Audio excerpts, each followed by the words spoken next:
Like Nancy, I use a lot of water-soluble stabilizers. I love water-soluble products of all kinds. Water-soluble thread, water-soluble glue, water-soluble stabilizer, blue water-soluble marking pens. I use hundreds of them. And so anything that washes away really helps make my life easier. And I'm going to show you a way to do a turned edge applique and reverse applique using water-soluble products. Vanna, please.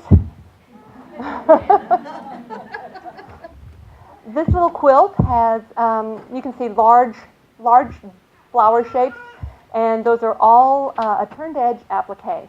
This technique works well for larger, simpler shapes. For your little tiny berries, I'd use Faye's ultra suede technique and combine the two. So see, coming last, I can refer to garment making in the past, like Marty, and ultra suede, and water-soluble stabilizer. And then another example of that is, well, here, I'll show you. I trace my applique shape on freezer paper, down here, right? And press the freezer paper to the wrong side of my applique fabric, just lightly with a warm iron. And then I put a piece of water-soluble stabilizer. For this, I prefer to use the kind of water-soluble stabilizer that looks more like fabric, or I think it really looks kind of like handy wipes. There are lots of different brands, rather than the plasticky kind that Nancy had on top of her hoop, because it can possibly tear further in this technique. So I like this fabric-y kind. So I would iron my template on there, and then put the water-soluble stabilizer under the fabric. Then, can you see the black stitching there? Okay, I would straight stitch with matching thread, not black, right along the edge of my freezer paper. So that means I don't have to do any marking. I can use this same template over and over and over, well, a number of times. And it also stabilizes my fabric while I'm stitching. That freezer paper keeps everything nice and flat and no problems with puckering or anything. So I've stitched around all the way around, through both layers, through the fabric and the stabilizer. Then I take my template off to use again, and then I'll cut just outside my stitching line, because this is the part that I want to save. So you can't see the stitching line here, I don't think. But I've trimmed outside just a healthy 1/8 of an inch, a little bit more than an 1/8 of an inch, not quite a 1/4 of an inch, outside my stitching line. And then I've clipped just to the stitching line at the points and along the curves. Then on the wrong side, I cut a slit almost to the edge in my water-soluble stabilizer. I'm making a facing. If you've done garment sewing, I'm making a facing. So then I turn it. Oh! I turn it right side out, and I work out all my curves or points or whatever. Now you can't press directly on the stabilizer. So I'll press it with a warm iron from the fabric side. But actually I can do most of what I need to do just working it with my fingers. So I get my piece all worked out, leave this on the back. Then put it on my background fabric. You can see that my stabilizer is still in place. Use some glue stick. This washes out too. And this is my favorite glue stick, and it's Scotch Permanent glue stick. So why would they call it permanent if it washes out? But it works really well, and it's cheap. So just a little bit of this around the edges. Pat it in place. Run a warm iron over it to dry that glue. I don't want to stitch through the glue. It'll gum my needle up. And then stitch around the edge. Now, because this is turned edge, I don't want the stitching to show, so I would use a monofilament in the needle. You can use either a little zigzag. Can you see this? Where I am? Okay. A little zigzag or a little tiny blanket stitch to hold those edges down. And then you can see you don't see the stitching at all there. Now, to eliminate bulk, I'll go on the back side and trim away the backing fabric in the center here, leaving about 1/4 of an inch. Now on my little quilt there, I've layered several daisy shapes. So, out of order here.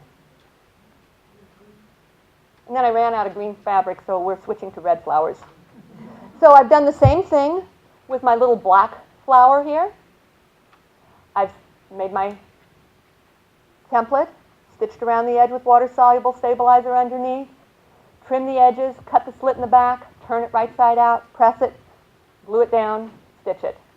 And then on the wrong side, again, trim away the excess fabric. So I really only have one layer of fabric in any place. I don't build up many layers of fabric behind that applique. Now you can also use this technique for reverse applique, which is basically cutting a hole in your fabric and putting another fabric behind it. Why would you do that? Well, say I want to put a yellow center. Say I want to use this color fabric to make the center of that flower. Well, this black seam allowance, I could make a little circle here with the stabilizer and turn it and put it down here.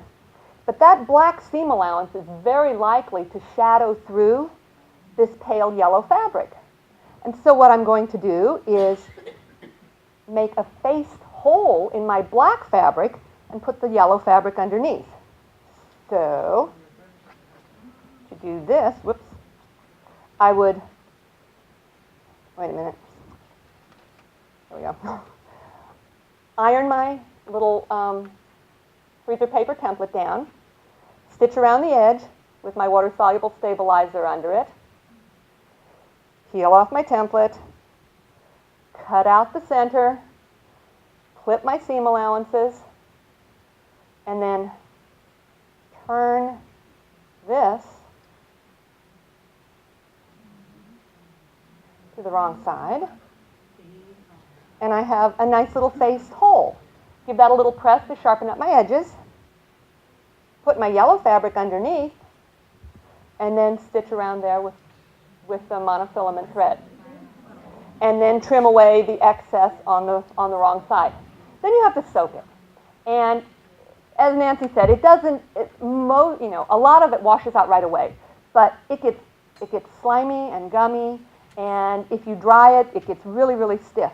So I soak mine in kind of tepid, lukewarm water, in little plastic bowls, in buckets, in sinks, in bathtubs, in the washing machine bin, depending on how big my piece is. Change the water several times.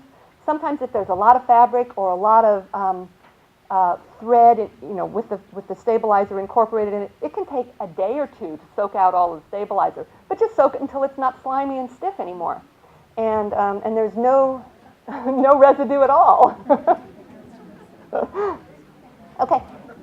I did enclosed shapes on those. Now if you look on the corners, the little frames on the corners, the edges of those are caught in the binding, and so that edge doesn't need to be finished. So here you can see I've got my frame template, press it onto the back side of my fabric, put the water-soluble stabilizer underneath it, and then stitch only along the curved edge. This is a seam line, so I don't need to stitch along that side. Cut it out with my seam allowance on the curvy edges, and then right along the edge here. Then take my template off, turn it like that, and then use my handy dandy glue stick to secure it on the corners of the quilt. Okay? I have instructions, and the kit is just the instructions include the water-soluble stabilizer, because you probably have fabric at home. Am I right? I